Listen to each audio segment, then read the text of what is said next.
Hello again. All right, so we are rounding third, almost home on the onboarding process. So we just looked at how payments are recorded in Paylog. Let's look at how they are also recorded in Jackrabbit. So let's share our screen and going back to Jackrabbit. So back to our sample family. When we are recording payments in Jackrabbit, here is the most common way to do it. The thing that I like about Jackrabbit, there's a lot of different ways to accomplish the same thing. We have identified some ways that make the most sense and are the easiest to learn and teach. So that's the way that we're going to do that for this video. So you're looking at the transactions page, then you go to click payment/credit. Then a new window should pop up. Let me make sure that you can see that. So now this new window pops up and we are going to input the proper payment information and then process this payment, okay? So we're starting over here with the date. The method, this drop-down box, most common methods for us will be credit card if we are processing payment using the credit card that the family has on file. PayPal, of course, or Cash App. PayPal has a new point of sale called Zettle. So if we are processing payments through the Zettle app, that will most likely be when we're at the studio talking to the family. And then PayPal by itself is usually the link that we have available on our website, and parents are paying that on their own. So those will be the most common payment methods that you'll be using for this drop down, these drop down options. In the notes section, you are communicating exactly what this payment is intended to cover. So as you can see, I have some populated options that already pop up for me. Tuition is one, or tuition and registration fee. You can, for the first payment, you can put that in however you want. It is understood that registration fee is naturally a part of first month's tuition because it is billed with first month's tuition. So if you want to make that specific, that registration fee is included in this payment, you can, but tuition will also suffice. So they are paying for the full amount. You can play with these numbers if you want to, or if the situation allows. So for instance, let's say they're only doing the registration fee and one of the tuition payments, or they'll pay the registration fee at a later date, however that works. And so if for whatever reason that is the case, then you can change that amount to reflect the actual amount that the families intend to pay.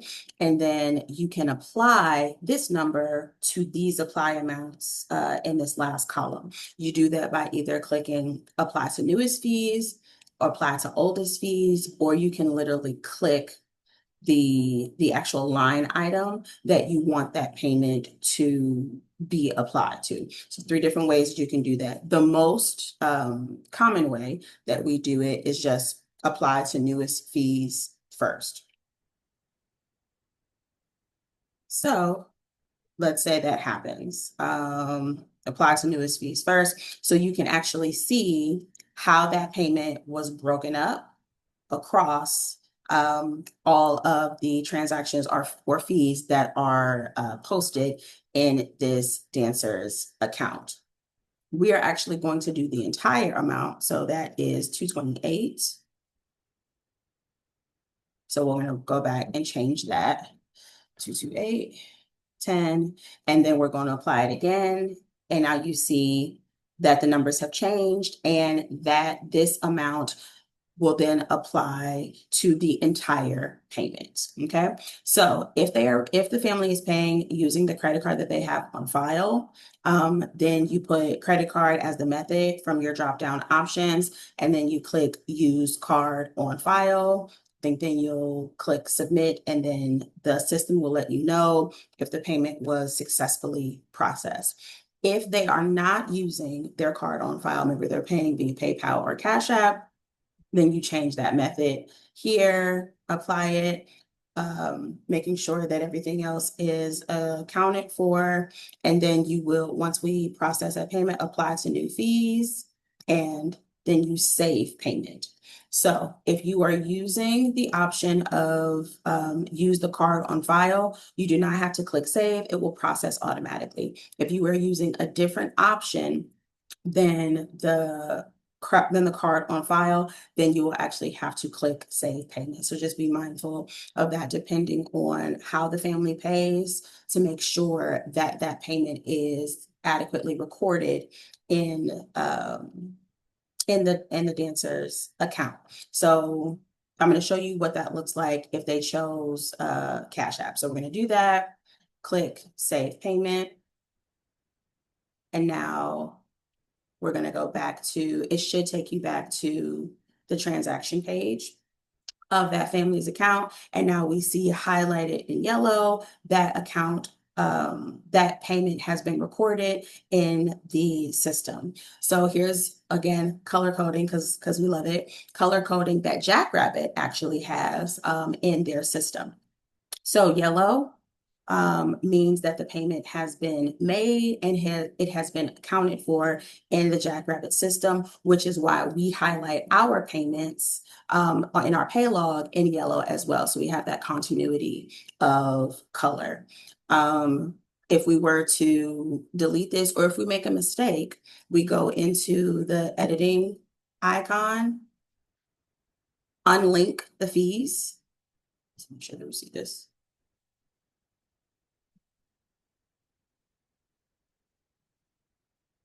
We click unlink the fees here, and then it asks, are you sure you want to do this? We say, okay.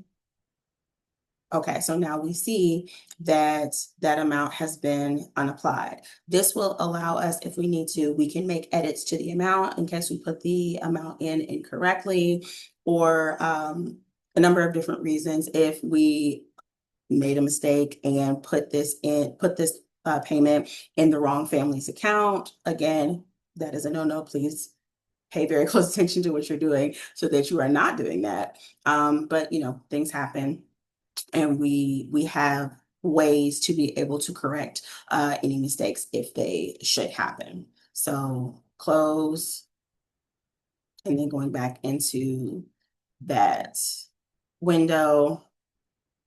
So now we see some other colors. If you see pink, that means that these fees have not been paid. If you see green, it means that a payment has been made, but we did not properly apply it to the fees that are in this dancer's account. And so we can go back in and apply those fees the same way that we did before. This pink would disappear, this green would disappear, and we would go back to the screen the way that we saw it previously. If you need to delete a payment or make a change, you hit that edit button, unlink the fees, or you can only delete a fee if you have unlinked it first. And so, because again, this is a fake account, we're not going to post the fee. We just want you to see what that process looks like. Yes, I'm sure I want to delete. And so now we are back to the account the way that it was before the payment was made and applied. So in order to get through all of that, you literally do it that same way. And then once you see that yellow that yellow line across, my gosh, the yellow highlight across that line, you know that payment has been accounted for and applied, making sure that it's been applied, because you don't see any pink in this column. It should be white if the payment has been applied properly. So yeah, there's that. Now that we have that payment, we can send our welcome email, our welcome text. That is the last step in our onboarding process. So again, like I said, you have scripts that you'll be able to follow along with. These are the scripts that should be shared with you in your admin training Google folder. The two most important scripts that you will be using on a regular basis, this verbal script, so literally the verbal, the conversation that you'll be having with the families when they come in to try their open house class. And then the email and text scripts are the emails and texts that we send to families both before and after open house. Those are our sales funnel scripts. So the various ways that we move the families along the sales funnel and hopefully get them into membership, so that the membership texts and emails are in that script file as well. So you'll be sending a welcome email, a welcome text. It's mostly copy paste. The only thing you will have to change is the payments, because each family has slightly different payments. So most of the information is going to be the same. You'll just do the work of making sure that you are giving the correct amount for tuition, for costumes, and then the rest of the script should stay the same. Well, we update these every so often. We have just updated these, and so there shouldn't be a whole lot of updates that are needed for this semester.